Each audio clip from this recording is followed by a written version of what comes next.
Yeah, well, there's an old adage in racing that good horses do only what they have to do and not an ounce more, and that probably applies to Brave Warrior, Ken. He doesn't win by a big margin, but he just keeps winning.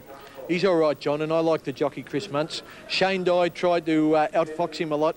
It was no good on the inside at Rosehill. The horse that got to the outside had an advantage. Dye stayed wide, and he kept looking for Muntz to come inside him. But Muntz would have none of that. He went outside Shane, and he got the biggies. Let's pick him up in the home straight. Brave Warrior's the beautiful chestnut colt on the outside in the pink and white hoops, and Chris Muntz is the rider. Where Muntz said go, and Brave Warrior has raced up to head Dane Wynn, who's boxing on strongly. They're clear of Roadworthy and Stay Tuned, and further out Breathtaker. Muntz getting desperate on Brave Warrior. He's a half length in front of Dane Wynn, and they're well clear of Breathtaker. It's Brave Warrior and Dane Wynn, with Brave Warrior on the outside going best. He's got plenty of ticker, and Brave Warrior wins at a half length to Dane Wynn with Breathtaker. Yep, see Muntz, a tactical triumph.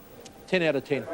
The other feature at Rosehill, the Theo Marks Quality, was over 1,300 metres.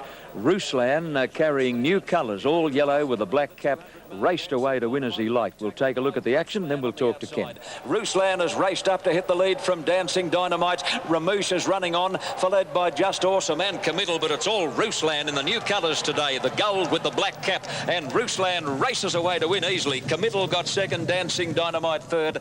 Well, Ken, you know the old saying, where there's smoke, there's blue cod. They backed that horse off the planet 2 weeks ago at Rosehill and left it in. Yeah, they just went too fast in the Concord Stakes a fortnight ago. In this race, they walked in front. That suited him down to a T. Grant Cooksley was on the right part of the track, about 6 deep. That's where you had to be, and he just outsprinted them. All right, we go to Melbourne now. Moonee Valley was the venue, and Trista Love came back with a tremendous turn of acceleration in the home straight to win narrowly. Just after they turned for home, she ducks in behind the leader, Bundy Lad, but then she knuckles down to her work. See what you think. Primacy about to be tackled by Redding coming down the outside, and Trista Love in the centre is diving at them. Trista Love and Redding as they go to the line. Trista Love has won it. Trista Love from Redding, third. Primacy, fourth. Yeah, place. a quality mare. About 4 horses were being called the winner in the run, and none of them was Trista Love.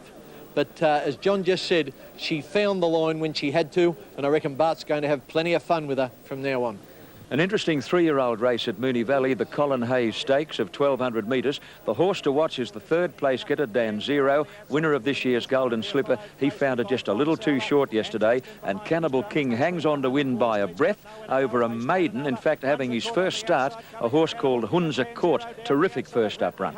Here comes Dan Zero with a flying run. Hunza Court tackled by Dan Zero. Hunza Court, and fighting back on the inside is Cannibal King, and I think Cannibal King has fought back to score from Hunza Court, and Dan Zero in a photo. Gee, a lot of people were surprised David Hayes put him in a race as strong as that first up. A brother to Courtser, John, and I can't believe how good a run it was for a horse having his first start in a race to absolutely compete so well against the top draw youngsters. Boy, oh boy, that was a run. Dan Zero, I thought he was a bit disappointing. Cannibal King, John Hawkes told me that he's going to be a hard horse to place now. He'll possibly run in the Moir Stakes at Moonee Valley. Then he might bring him back to Sydney for a race or two. Well, the good horses are about, Ian, because it's springtime, and you know what they say, my boy, in the spring, a young man's fancy turns to horse racing. I have heard that before, John. Thanks very much, John and Ken. And Max, I'll talk to you before the footy show. Yeah, look forward to